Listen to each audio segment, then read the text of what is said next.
What's up, everybody? Hey, what's up, Justin? How's it going? Okay. I literally have been for the past hour working on this crap. Um, this is the new comic book day releases for December 1st, which is this Wednesday. Some stores do put out their DC stuff on Tuesdays, but being a traditionalist, that is not me. But what you're going to see, I'm going to try to do it as quickly as possible. I'm going to show you all the covers from the DC, Marvel, and independent books that will be released. So, without further ado, because I was supposed to start this about 26 minutes ago, and here we are. There we go. So this one here is Action Comics. I don't know what number it is because, as you can see, there are no logos or UPC or anything on there. But finally, Superman is in War World, and he will be taking on Mongol. I did thumb through this issue, and it looks pretty intense. And this is the B cover. Oh, there we go. It is number 1037.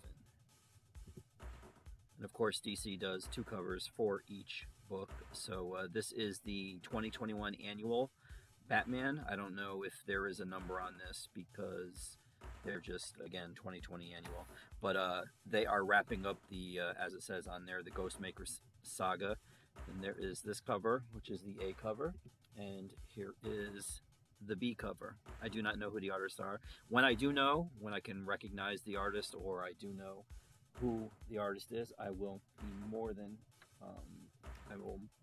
happy to tell you guys. But here we have Fear State, Batman Fear State Omega. This wraps up the entire Fear State saga, and this is the last James Tynion work for Batman that we will see for the foreseeable future. He's still going to be at DC doing Nice House on the Lake and stuff like that, but as far as Batman and Gotham is concerned, this, I believe, is it. And there is the B cover by Simone Bianchi. Gorgeous. Here we have Batman the Detective. This is the final issue. This is issue number 6. This is the A cover, it looks like, by Andy Kubert, or Adam Kubert. I always get them confused. One is DC and the other is Marvel. And here is the B cover. Detective Comics also gets an annual. See, now, the reason there are annuals, for at least as far as DC is concerned, is because, again, like I said, DC allows retailers to put their merch out on Tuesdays. But since, for the longest time, New Comic Book Day has always been Wednesday, well, traditionally been Wednesday since, I guess, the late 90s, I think it was, most retailers put them out the same day. So since Tuesday is technically 30 days, November 30th, that means that that's the 5th Tuesday of the month. And traditionally what happens, I say the word traditionally, is the 5th Wednesday, or in this case Tuesday, is usually when they put out annuals or specials or random riffraff. They don't put out a regular book because they only have a 4 Wednesday schedule. So since there are 5 Tuesdays in this case during the month of November, this is why you're going to be seeing a bunch of annuals. So this is Detective Annual, and there is the B cover. This one here is by Jason Fabok, who did the 3 Jokers, the 3 issues that came out last year. Here we have Gotham City Villains with this gorgeous cover by Lee Bermejo. I swear to God, he continues to astound me. And honestly, this isn't even necessarily in his usual style. I mean, I don't know what he did differently, but it's awesome. It's awesome. And one of the stories is written by Danny DeVito in here. I believe it's a Penguin story. Here you have Scarecrow. This one here is The Penguin by Frank Whiteley. Poison Ivy, I want to say Megan Hetrick maybe, but I could be wrong. But I do know that it is Poison Ivy. Here we have Ra's al Ghul with Talia. And Red Hood, Firefly, and Mad Hatter. Hardware comes out, sorry about that, tomorrow or Wednesday. And this is issue number 3, I believe. I believe we're on issue number 3 with this. And this is the B cover. Human Target, issue number 2. Tom King, Greg Smallwood, right there. And there's the B cover. Let me actually, you know what? Let me turn this off. Oh, wow, that's nice. YouTube actually let me know that I was going live. Which cover, Stormy? This one or this one here? See, because there is a lag, and I don't know exactly. What.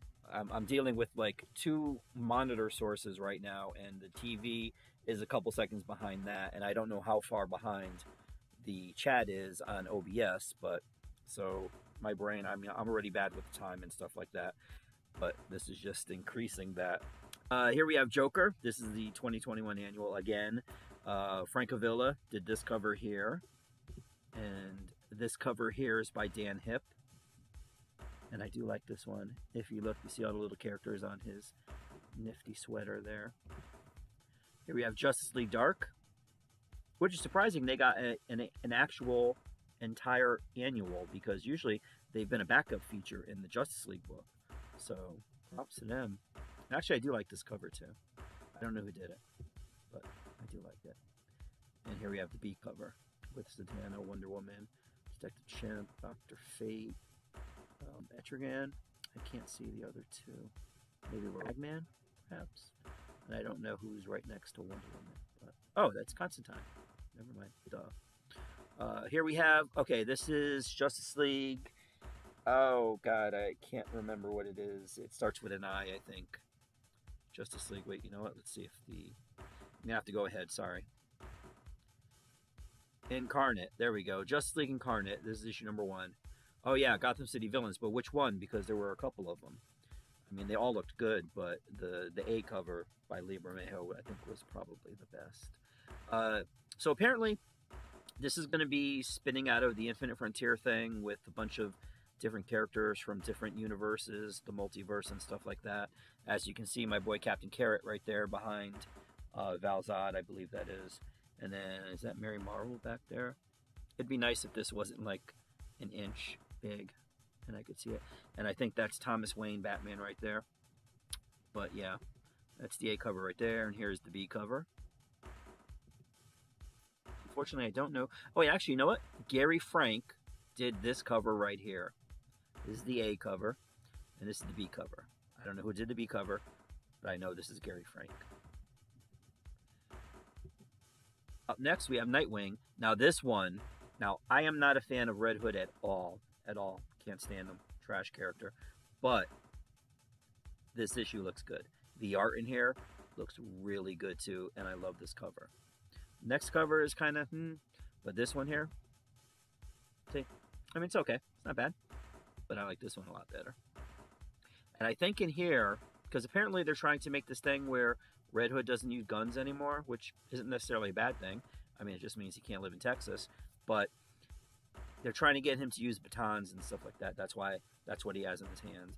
And the way it begins is, yeah, you gotta check it out. But here we have Robin. Again, another annual. This is cover A. Ridiculous, as you can see. Ridiculous in a good way. And this is cover B. Can't exactly figure out what's happening here, but looks like there's waves and an ocean and stuff like that. And I think that's Robin. It might be Damian. Don't know. Teen Titans Academy. Now remember, I said odds and ends. This falls under the category of odds and ends. This is Teen Titans Academy number 8. And this cover's okay, but the B cover is cool. And there's also a clue here as to who shows up at the end of the issue.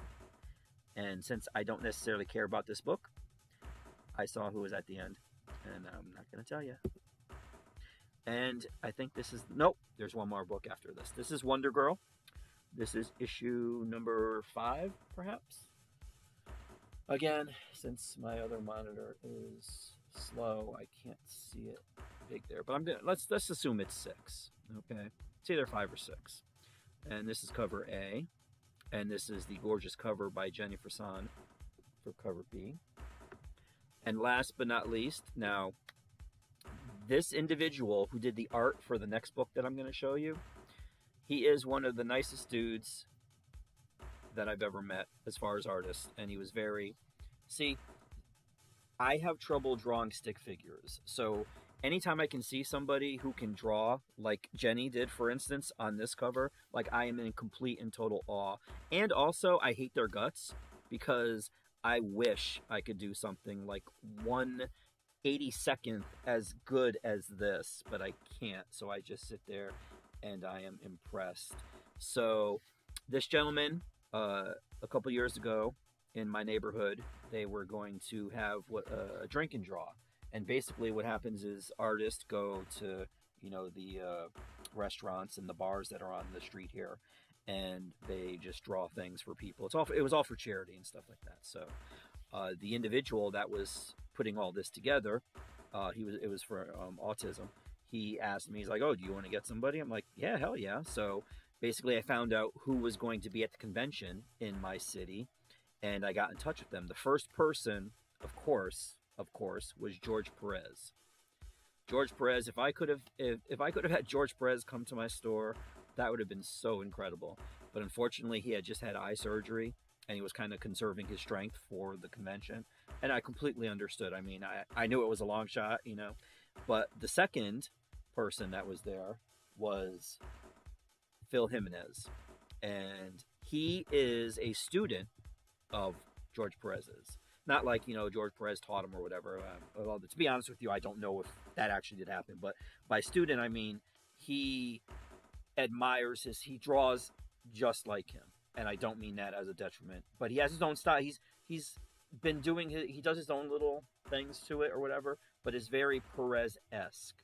And that is an incredibly awesome thing to be, because I stood in my store. I was up at the front.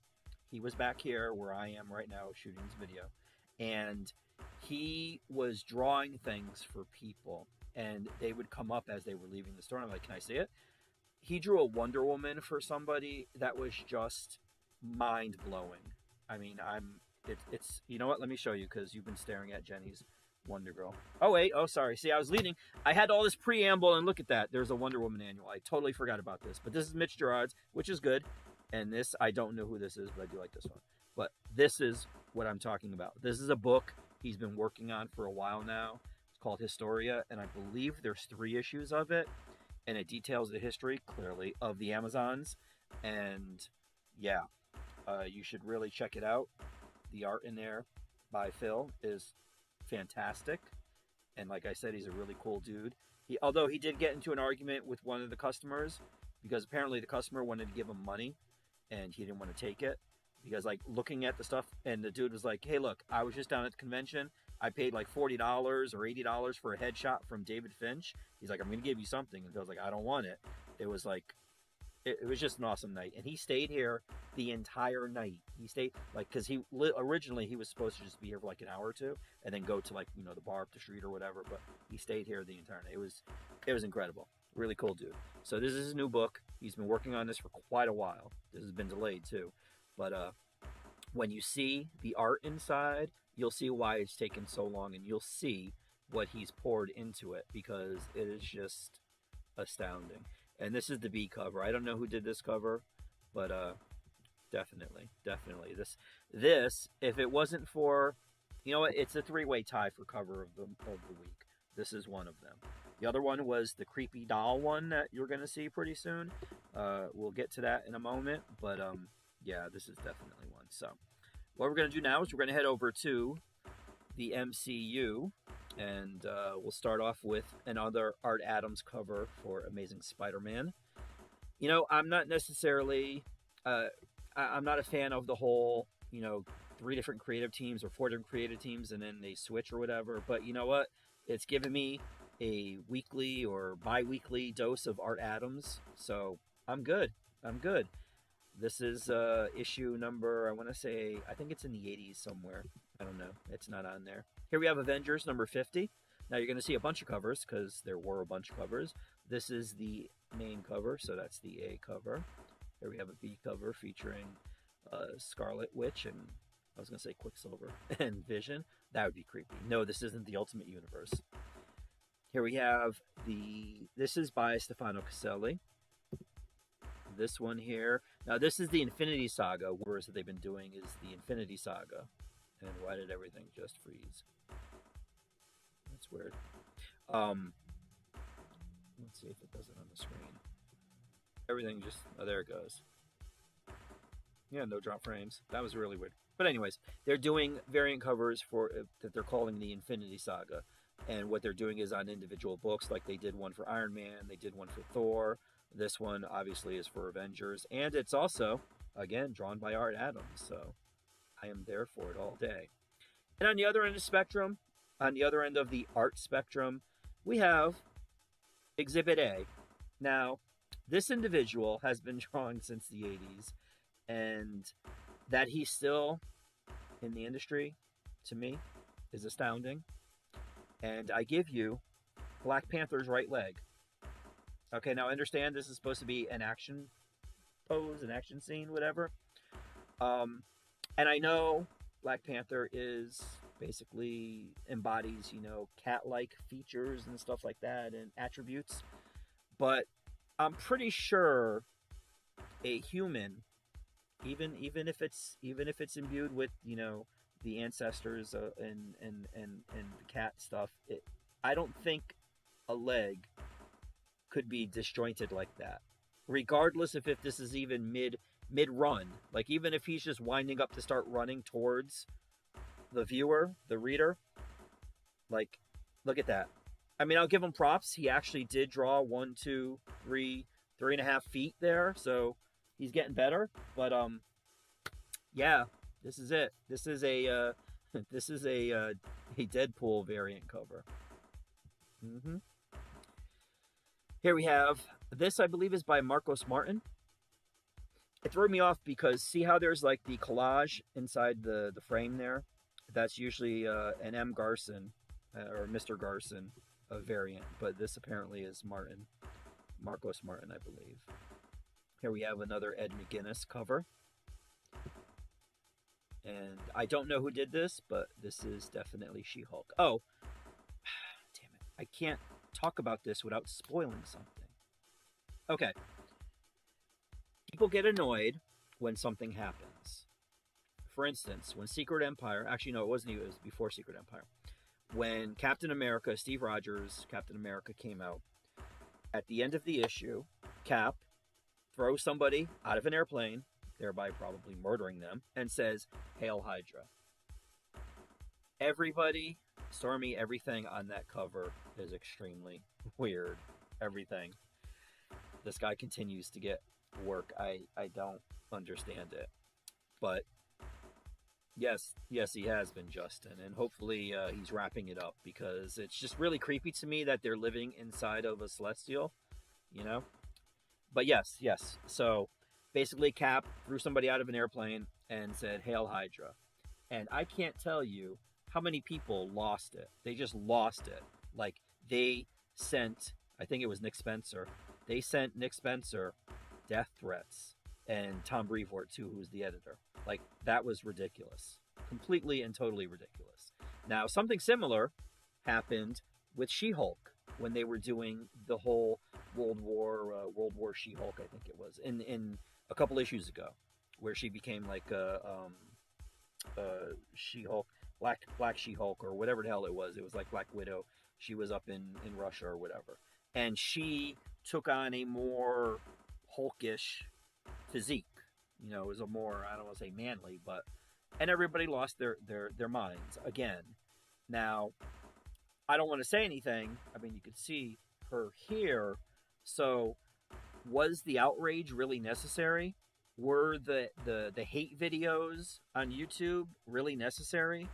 I mean, it's something that the writer is doing. Do you want stories to be the same all the time? Like when they did the thing with Doc Ock and Spider-Man.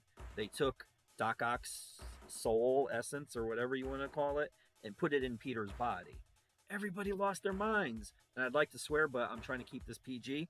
But everybody lost their minds. It was the day after Christmas. They were done. They were writing Marvel off. They wrote Dan Slott off. And I'm like, look, This is like the first issue. Okay, you don't even know where the story is going to go. Why don't you wait? Because you know what? How could Peter, granted it might have been Otto, but how could Peter be a hero if he doesn't have something to overcome? If there's no I just, the words in my mind, adversity. That's it. Yes, adversity to overcome. Like, how could he be heroic if there's nothing he has to fight against? So, if something bad doesn't happen, of course you're going to hate it, but wait to see how he overcomes it, or wait to see how he deals with it. Same thing with this. So She-Hulk is captured or whatever and brainwashed, and whatever happened in that issue, I didn't read it because, to be honest with you, to me, Jason Aaron's run is always, it's been, the Celestial thing really, really, really annoyed me and threw me off. But yeah, no, I agree. They yes.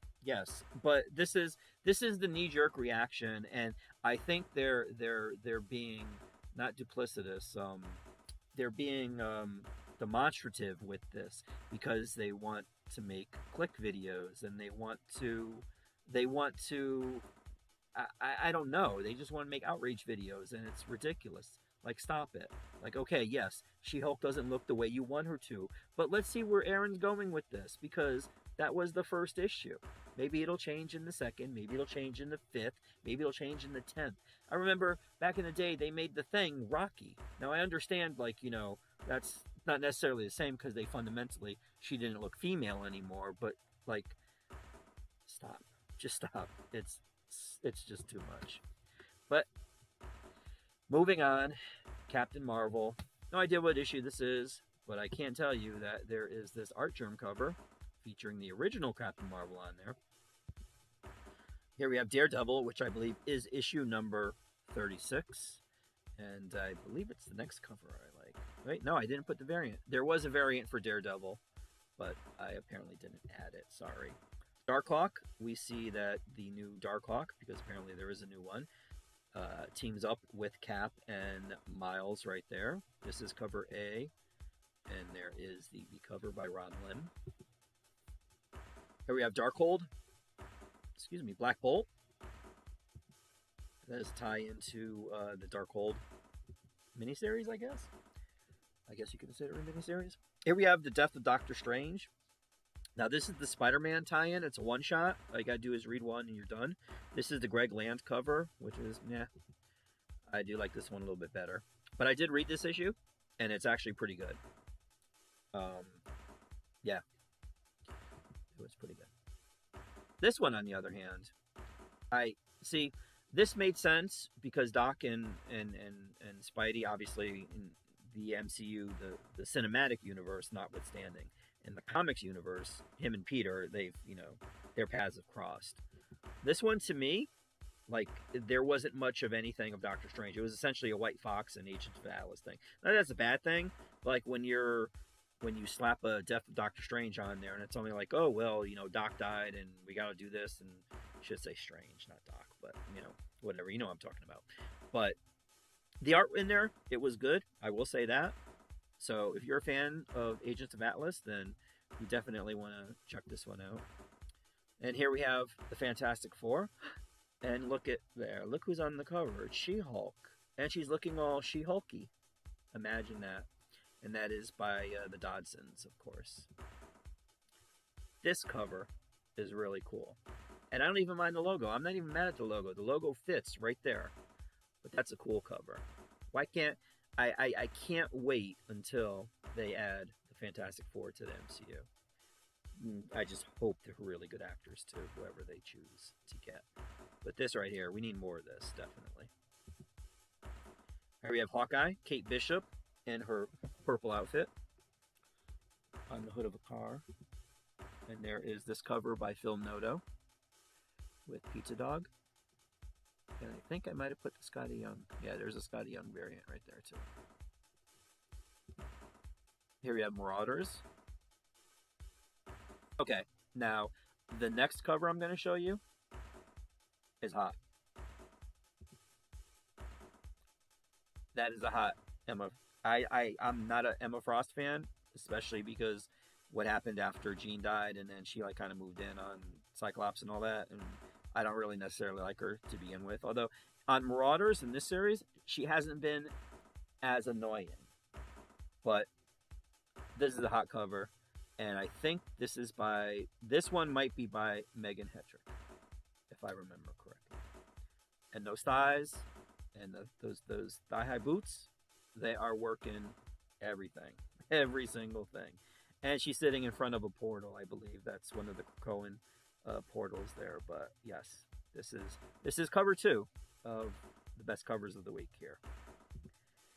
And this one I'm going to put in the same category, but for a different reason. See, this is creepy as hell. This one will give me... Okay. Here in the Connecticut, New York area, there was a station on TV called WPIX, Channel 11, and they would show horror movies. And they would show, like, you know, classic horror movies, not like the slashers and all that stuff, but like B movies almost. There was one movie, and I don't remember what it was, but they had dolls. And the dolls were evil. And this just gave me that sort of vibe looking at this cover. This is creepy as hell. This is creepy. And sometimes they say when something scares you or terrorizes you or terrifies you, then what you need to do is you need to own it. That way it diminishes the power that it has over you. I don't know if that's going to work with this, but this creeped the hell out of me because I was getting all the covers prepared, putting them into OBS and all that stuff, and I'm like, and then like even with the glowing eyes, oh my god. And I wish I could remember the name of the movie, but yeah, this was terrifying. Here we have Phoenix Song, Echo from, which I'm sure we're going to see more of her in this week's this week's episode of Hawkeye. And now in the MCU, she is Phoenix, and this is the B cover by Derek Chu, who also did the variant cover for the custom variant that he did for Batman for My Store. Here we have Star Wars Bounty Hunters. I don't remember who did this cover. I want to say Daniel Acuna, but I could be wrong. Now I wondered, this series obviously is all about bounty hunters, but Wash, I think is his name. How can he fire any sort of a weapon? Like, as a lizard, I guess he might be able to, like, obviously scratch your eyes out and maybe decapitate you with his nails. But, like, firing a weapon or anything like that, I don't think he could do anything with that. So is he really one of, like, you know, the, like, top tier bounty hunters? And then this is Chris Sprouse, again, going back to the theme thing that Marvel does, and actually DC does it too, but they'll have a theme for their variant covers. This theme is the 50th anniversary of Lucasfilm, and what they've been doing is Chris Sprouse, who is the artist, he's been doing covers of various scenes from the movies and stuff like that, and obviously this one is from Rogue One. And here we have Darth Vader. This one is by Aaron Kuder, and I do like this cover. And Aaron is a really cool dude too. And then we have this one here. I don't know who this is. And I might have... Nope, I didn't. But there is also a 50th anniversary cover for Darth Vader. I can't remember what scene it was, though. Here we have the Marvels, which... This usually is an Alex Ross cover, but I just... this does not look Alex Rossian. So I don't know. But here we have Venom. This is issue number 2. Yeah, I know. Too much comic talk and not enough grass eating. I understand that. But that might be in season... If I'm going to divide it into seasons like MSK Pickle, that might be in season 4. So come back then. This is Venom issue number 2. And I believe Brian Hitch is still drawing this. And I think this could potentially be the last cover for... Oh, wait, actually, no. There are some X books, so we'll get to those next. And this one here, this is a variant cover by Ed McGuinness. I do like Ed's stuff, but I don't exactly know. This is like almost like Liefeld-esque as far as the anatomy. But then again, it is a symbiote, so, you know, maybe, you know, liberties and stuff. I don't know. Here we have Winter Guard. This is the final issue, which is weird because usually when Marvel does miniseries recently, they've been doing 5 issues. But this is issue number 4 for some reason. And this is cover A, and here is cover B. And I'm thinking that might be Yelena. I could be wrong. I haven't been reading it, though. And I have to apologize. I'm going to apologize right now in advance. Any trauma that you might suffer from the next 5 or 6 or 10 covers, I apologize for. Apparently, for some reason, they're celebrating the anniversary of X-Force, and yeah, here we go. Ready? I'll give you time to brace yourself. 3, 2, 1. There's this cover. There's this one. And this one.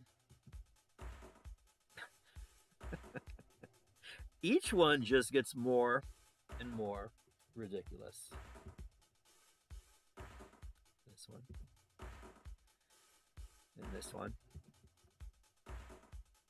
Now, we're having this is a little eye cleansing because this is J. Scott Campbell, even though he was doing an homage to Rob, because apparently this is from a panel in one of the issues, I don't know.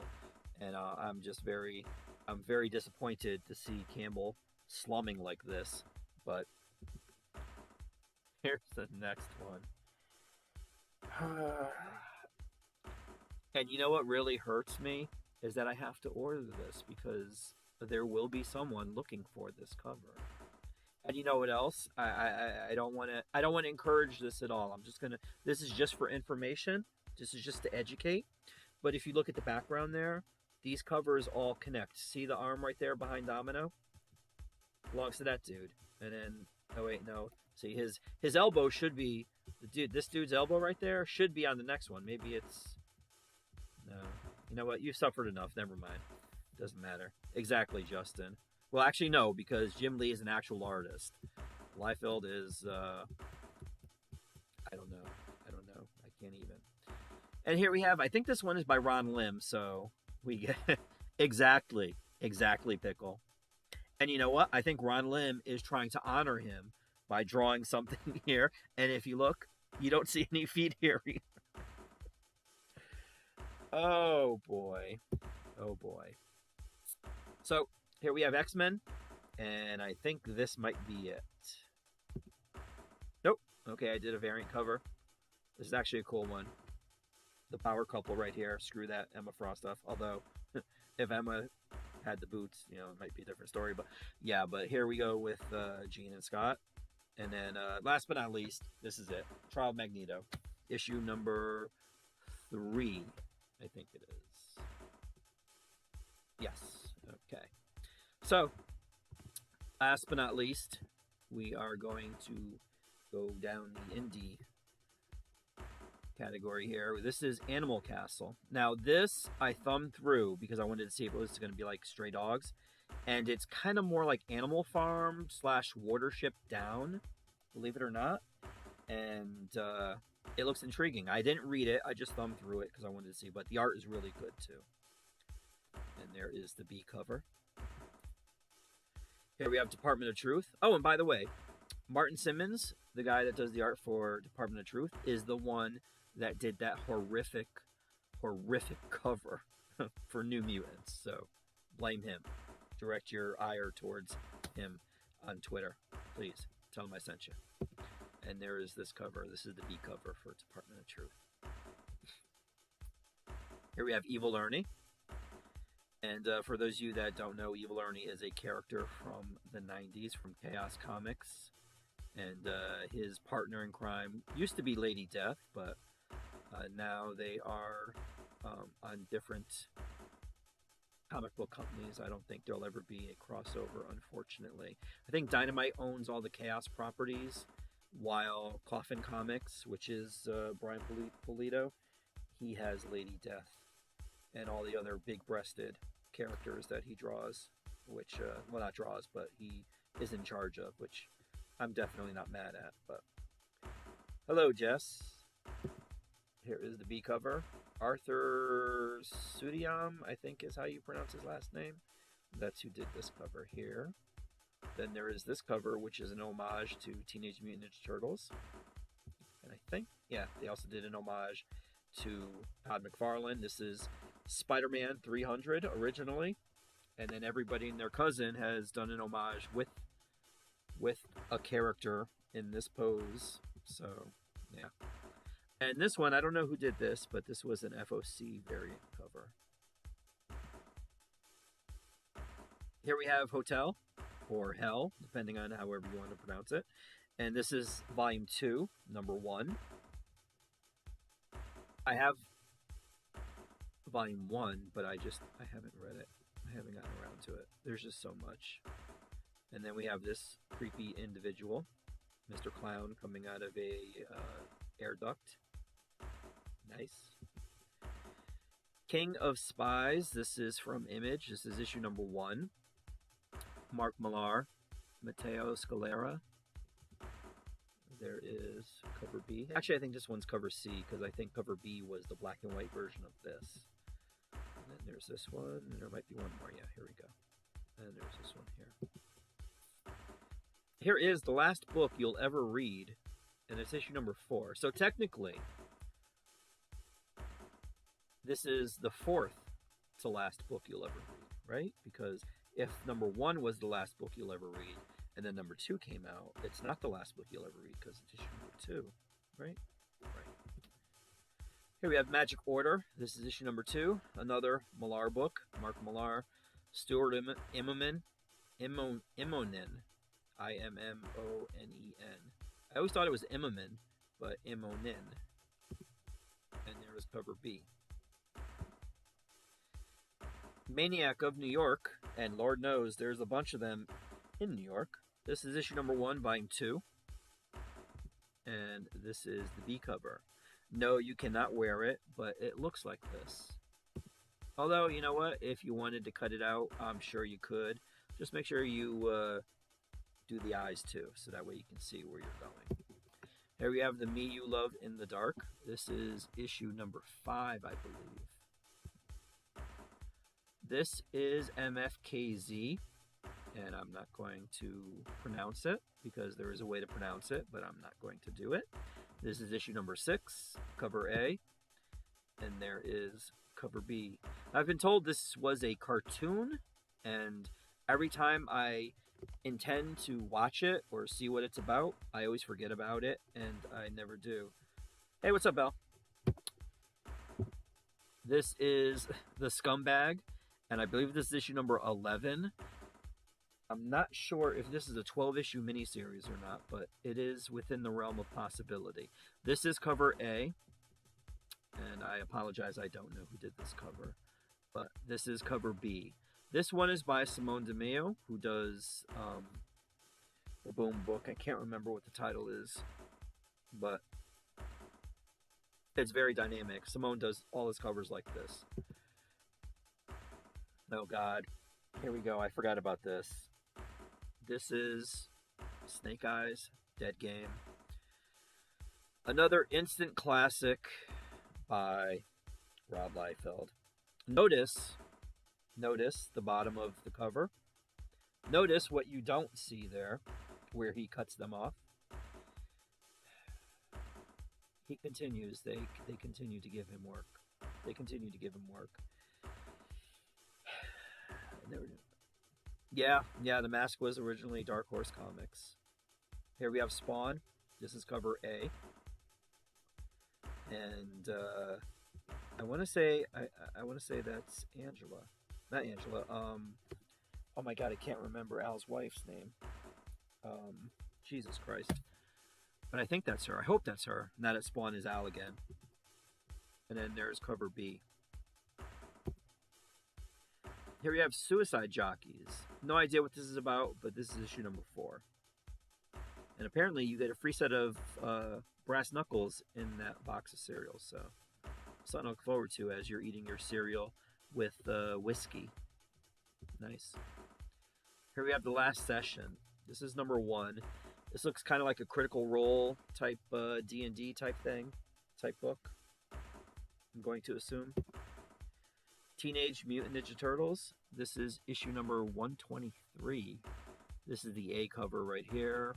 There is a B cover. This one is by Kevin Eastman. And I think, you know what? Yep, that's it. That is it, guys. There we go. Made it through another thing. Holy crap, 41 minutes. I apologize. This should have only been like 20 minutes, 15 the most. But yeah, just when I start talking about this stuff, I just ramble. So thank you to everybody watching. I do appreciate it. I'm actually at 81 subscribers. I can't believe this. So I only have 19 to go, and I can get the custom URL, because whenever there's a new, like, some new deplorable social media out there or whatever, yeah, I have to remember it, Stormy. I have to, like, I don't know, put it on a note or something like that on my phone or something like that. Because I do. I have all the intentions of checking it out, and then I just get distracted, you know. But, what was I going to say? Oh, so whenever there's a new deplorable social media out there, I just sign up with it for the store, you know, so nobody else takes the name. Because I did have, see, now if you look there, you see where it says Rogue Comics CT, and then the Facebook thing. I used to have Rogue Comics for Facebook, but I used to, for some reason, back in 2010 when I had it, it was my main Facebook profile, and I hate Facebook. I mean, I hate all of the social medias, but Facebook the most, so I never use it. But the Facebook page that I had was Rogue Comics, so I was like, well, I wanted to switch it over to the store, and then, you know, get another one for my name or whatever, you know.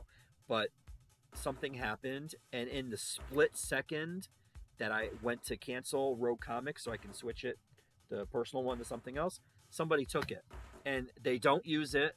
There hasn't been a post on there since like 2011 or whatever, and Facebook will do nothing. Like, it's astounding. It's astounding how deep Zuckerberg has his claws into the world with the minimal customer service or support for people that use his crappy app. It's astounding, truly. But anyway, so I don't know what that rant was for, but thank you again for watching. Do appreciate it. There is the website address. I am also a store, believe it or not. That's why I'm showing you this stuff. So if you've seen, if you're looking at the covers right now and you see anything there that catches your eye, I will have it in the store. I do ship it. Even, well, not to, I will ship it to Australia by way of California. So if you are in another country or something like that, I will find the cheapest way possible to get it to you, because comic books should be purchased and read and enjoyed, not hermetically sealed in hard plastic with a number grade that you send to Florida. None of that crap. They should be read and enjoyed. But there's the website, roguecomics.online. Facebook, Rogue Comics CT. Everything else is Rogue Comics. Twitter, Instagram, Pinterest, TikTok, everything. Ridiculous. But anyways, thanks guys for watching. I do appreciate it. And have a great new comic book day.